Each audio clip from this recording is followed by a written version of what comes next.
welcome back to another higher talk. Let's see what we could do over here.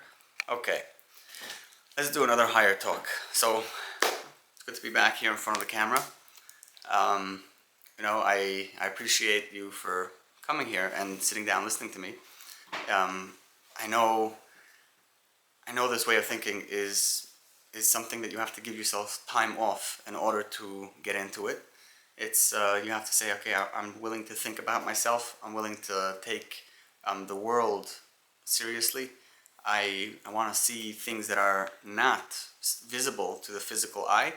You want to be this person who's just immersed in meaning, that every minute of their day should be fulfilling, that every message that comes to their ears should mean something, and that everything that they see in every place that they are is exactly where they have to be.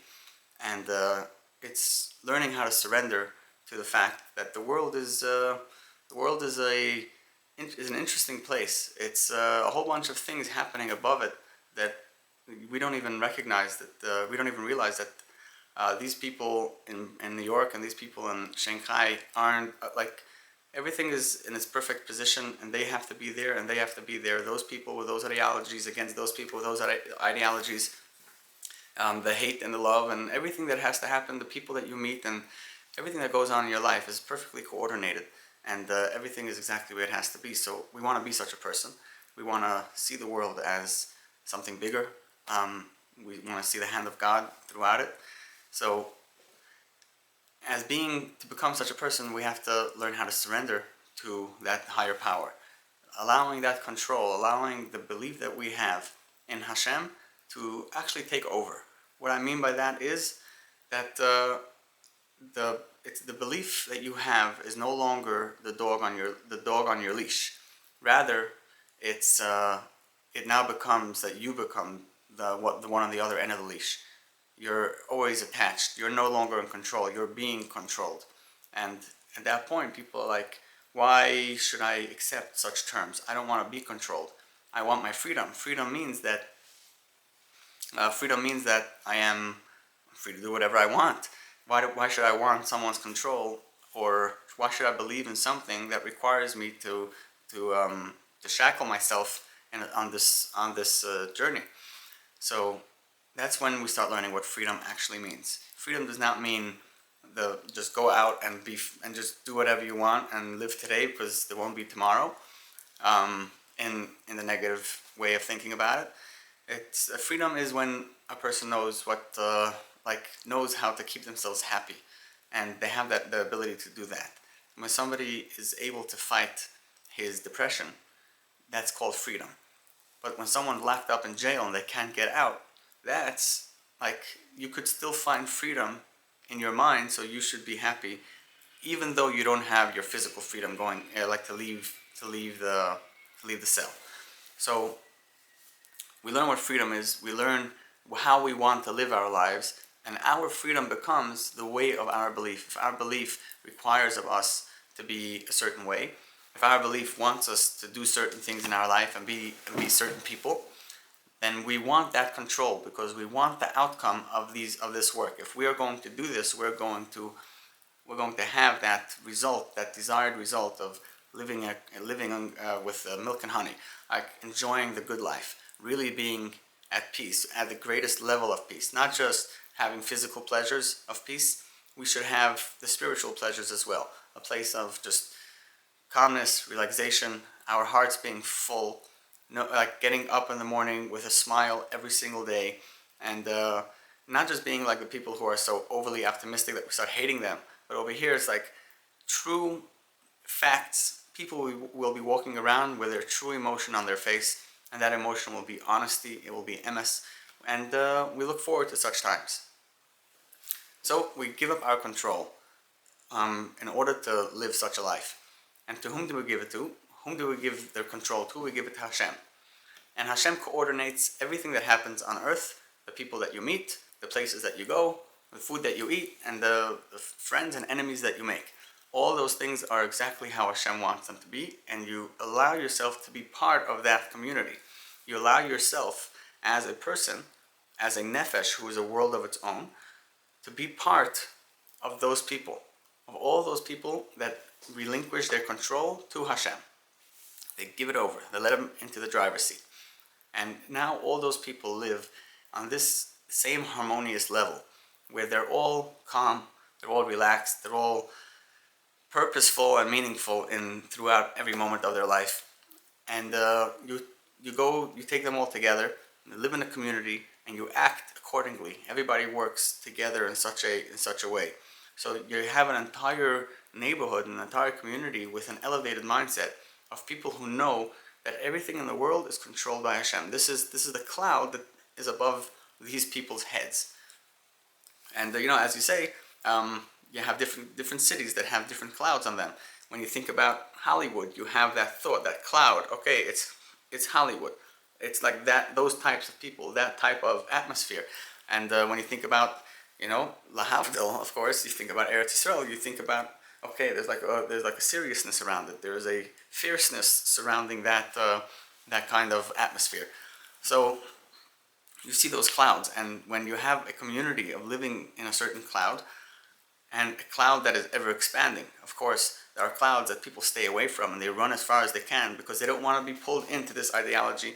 And there are these little towns and different communities that became very strict, and everybody knows you go in there, you'll be looked at differently. If just like us going to the Amish, we have that difference. We see, wow, even when we go to people who just live in the Kfarim, and you go over to them and you see how they live with such pashtus, with such simplicity, and they're enjoying life. It's called finding freedom. And so you see how Hashem gave us all a life on this world, and how we all come together to do our part, to be part of it. And we all believe we all believe in this connection, and we create an entire generation of people whom this is not even hard work to do. The first generation, we work hard. We have to put in that belief that Hashem controls everything, and that we are people that are devoted to His cause. And the next generation grows up seeing such parents. They see that, wow, look how our parents were, and the next generation starts from where the last generation ended, and it keeps on growing even higher, and it becomes much greater and greater. Of course, why? How does this continue? Because we teach the truth. We teach them this thing that we do, even though there are things that you may see outside, in the outside world, that seem tempting. I will give you 10 reasons till tomorrow that the life that we are living is better than that physical temptation. And the more we could explain the meaning behind being Jewish, the more we could explain that, the more meaning the next generation will have. And some generations do a better job at passing on the true meaning of the Jewish identity, and some generations are a little bit weaker in that. Their main focus is on rebuilding. And when they see children, it doesn't matter if the children know what they're doing or not. As long as they're having children, that's the point of their generation, and they're doing it very well. And they did a very, very good job. They multiplied our numbers, and after the war, 6 million dead. The world was empty, and they go and they repopulate it. It's amazing what they did. But then again, there were generations that they let the children go without meaning for a while, and we have to start bringing back meaning in everyday life, knowing that every moment of the day is calculated and it's special, therefore it's special, and we should use it wisely. We should know how to use it properly. And this brings us back to working on the nefesh, becoming a person that's going to learn how to be a certain individual, connecting to Hashem and saying, I'm going to accept this yoke on top of me, I'm going to allow this cloud to be on top of me, and it's not a cloud in this case. It's more like a Amud Anan, like a beam, like it's like a beam straight down in clouds, and by having such relationship with Hashem, we work towards it through all our life, and we don't give up. We allow it. We keep on growing with it. So from there, if a person says, I recognize that everything around me is exactly how it's supposed to be, that means everything is for my good, then people don't fall into sadness or giving up. They continue going with their life, and they see the positive in things in every single day. and everything that goes on in their life, they see things better because they accept the fact that this is supposed to happen. And not just that, eventually they get to turn around and say, I realized what happened in the past, so it was actually for my good. So I actually, the troubles that set me back actually give me that ability to continue forward and be a better person. So it's not just that you're doing yourself better now that you're not getting angry. It's later when you look back at the story that you can learn its lesson and take it even a step forward further. So and you'll know how to avoid this problem in the future. You'll know how to make the best out of it because you have more meaning. And it goes down. Yeah, every person. It goes down to this: that if every person you bring meaning into your life, you'll be able to withstand any attack. Meaning is like digging in deeper and deeper. So it's like you're trying to stand up a huge flagpole, and it's 130 feet tall, and you're going to put up a flag that's 50 feet tall and pulling 100 feet. You'll the winds might knock down that flagpole, but if you have the foundations in the bottom, you go down deep and you put down even more into the ground, it's going to be able to be sturdy in such a case. So same thing, the more meaning that you put in for every mitzvah, for every thing that you do for your identity, the more you put into it, the deeper it goes into the ground, and the more secure it is. The foundation becomes stronger, and that foundation lasts longer. It lasts longer in your life. When people get you upset, you remember how to be a certain person much quicker because you have so much more meaning in life. That thing that you're working on, you have the problem. Let's say with anger, you have that problem, and you start going through it. You start trying to bring meaning to your life in that area, and what does that mean? Every time you get upset, every time something triggers you to get upset, you say, "I'm not going to get upset," and then you reward yourself. You bring yourself joy. You celebrate yourself, and you realize that I brought meaning to my life. This is meaning. I withstood. And the next time you fall through, you hurt yourself. You don't hurt yourself. You go and you cry over it. You go and you think about it. Hey, what did I do in my life? No, this has to stop. I could do better. And then the next time, and you do win, and you do have reason to celebrate, you go ahead and you say, wow, you see, even after the last fall, I wouldn't have gotten to where I am now if not for the last fall. And you start seeing the world much better, and that's called bringing meaning. And you anchor down deeper and deeper into you. Every time you find meaning in your life, when it comes to this subject, you'll be able to go deeper and deeper and deeper and root it into you. And that type of behavior becomes apparent on you as you walk around between people. That type of behavior becomes so recognized. People want to be surrounded by you. People want to surround you. It becomes very interesting. And not just that, the kids grow up to be better people. The kids grow up to seeing the father being this type of figure. The way that he acts, they're always going to say, this is what they're going to say when he's going to die. They'll be like, oh, our father, he was such a calm person. He was such a calm person, even though the first 30 years of his life, he was a wreck and destroyed everything in his path. But that's what he did. That's what he showed. And that's what he taught the kids. And there you go. You have an entire generation growing up in the next level, in the next 20 years of people who are calm, people who are collected. A Shabbos meal is a Shabbos meal, and a family gathering ends up with hugs and kisses, and but that's beautiful because you just changed an entire generation who also believe in this way of life, who take this seriously and want this to be their cloud or their life that they choose to live in. So, as we started, in Shana, we have a whole bunch of people, and all those people are under this belief of Hashem, and the goal is to have all people on earth to be with that belief. Everybody should have it. It should not be a question. It should be clear to everyone that this is the fact. And one of the reasons Moshe Rabbeinu did not go into Eretz Yisrael, even though after he davened 515 tefillos, 515 prayers, he didn't go in because if he would have gone in, the Beis Hamikdash wouldn't be destroyed, and the Yidden would have had to be destroyed instead. But if you think about it, let's roll it back a little bit. If Moshe Rabbeinu would have come into Eretz Yisrael, what would happen? There would be wars between all these different cities. And how did Moshe Rabbeinu's wars go? We know by Amalek, he just stood on top of the mountain with his hands up, and the people down there, they were just basically, just wherever they moved their sword, they killed someone, everybody made it out alive. It was like if something happened, you put down your feet, snakes come out, and people start getting bitten. It was all boom, like Hashem wanted it to happen, and Moshe Rabbeinu was so like sure in this, in his direction, that he would just say, okay, I need these people, I need tzaddikim, I need you on this corner and that corner, and this is all thanks to Yaakov, by the way, my friend. He gave me this thought, and I want to thank him. But Moshe Rabbeinu is like going through all these wars. He would go through all these wars in Eretz Yisrael. We would have another part of the Torah. We wouldn't just have 5 books. We would have 6 books of Moses. We would be able to learn more. There would be more Rashi, more commentary, more mitzvahs. There would be way more of a relationship with Hashem if that would happen. It would be on a level that we are not ready for.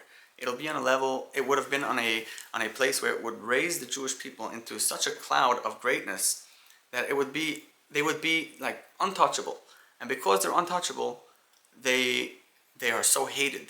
The rest of the world would just hate so much, and they would work tirelessly to touch and break down this big force. This nation that has 6 books of Moses with Moshe Rabbeinu, who is so strong, and that hate would just be so strong. And who knows? We look at the hate that we have now, which is spread out of Galus, spread out all throughout Galus. You see how Hashem says, Moshe, I beg of you, you got to stay in the Midbar, because I need to be able to give Galus to your people. I need that the Yidden should go to Galus, because I need the hate to be spread out all along the Galus, so that way it doesn't all happen at once. I don't want them to suffer so much. So he goes and he spreads it out. So that's just an interesting thought to go into. But back to what we were saying, in the case of seeing the people around us and seeing how everything is run by Hashem, and we started appreciating all the reasons why we are alive and why we are surrounded by different people, and we work our way together in order to make it to the end. We want to get to a place where we'll be calm, we'll be collected, we'll be at peace, we'll be at freedom, and see the world for what it is. Really enjoy the world, really get to know what's going on in here, and seeing how Hashem's hand is in all of it.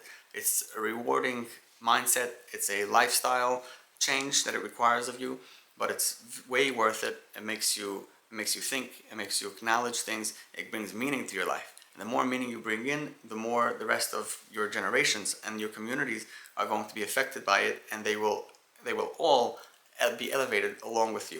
And that's what we say, Talmidei Chachamim Marbim Shalom Ba'olam. Talmidei Chachamim, they are Marbim Shalom Ba'olam. They bring peace into earth. And it's like Talmidei Chachamim, what do Talmidei Chachamim have to do with the peace on earth? So if you think about it, Talmidei Chachamim elevate their mindset. They are Chachamim, they are wise. They elevate their mindsets, and they become different people, and they start being mashpia. They start giving it forward to other people. They start giving it forward, passing it on. That way other people should be able to see them. You should be around other people in order to be that leader, to be that guide into the work that you are supposed to be doing. The life that Hashem gave you, the struggles that He hit you with, and the pain that you have to suffer, all of that stuff, you get to take it all together and teach it to the rest of the world. What did this type of lifestyle change you with? How did it make you a different person? What type of person did it make you? And how can I become such a person?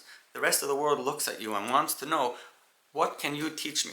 What things did you learn in your life that you could pass on to people like me, people who want to know your tricks? How did you get over it? And this becomes the work of the entire community.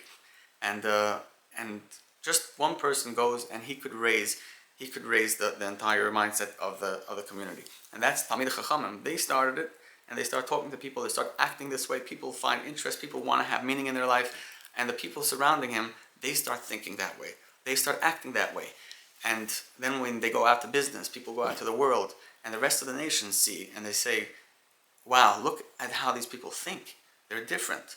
They think about the belief their entire day, and their belief guides them through every facet in life. How brilliant is that? And they say, if I want to deal with a Jew, I gotta elevate myself.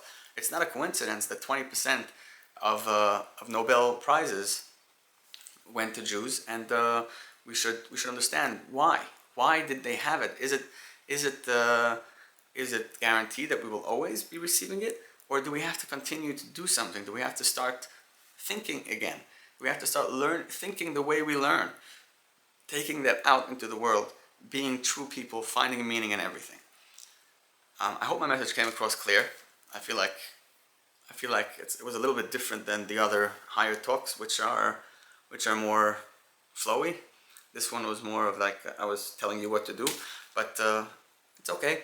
You get to know that side of me, and I appreciate you taking the time. I listen, re-listen. You'll keep on hearing new things that you didn't hear last time. So I appreciate your time. I appreciate that you're taking the time to elevate your mindset, being a better person, and seeing the world around you as the opportunity to live the best life, the best with your best version, being the best person that you can in this world. So my name is Lemmer. I'm looking forward to speaking to every one of you. If you want to speak to me, reach out, lemmernetwork@gmail.com. And I'm a hypnotherapist. I help people open up their minds a little bit. If this would interest you, please reach out to me at lemmerhypno@gmail.com and find my books on Amazon and subscribe to the channel. Listen to the other videos. I hope you learned something. Okay, be well. Take care.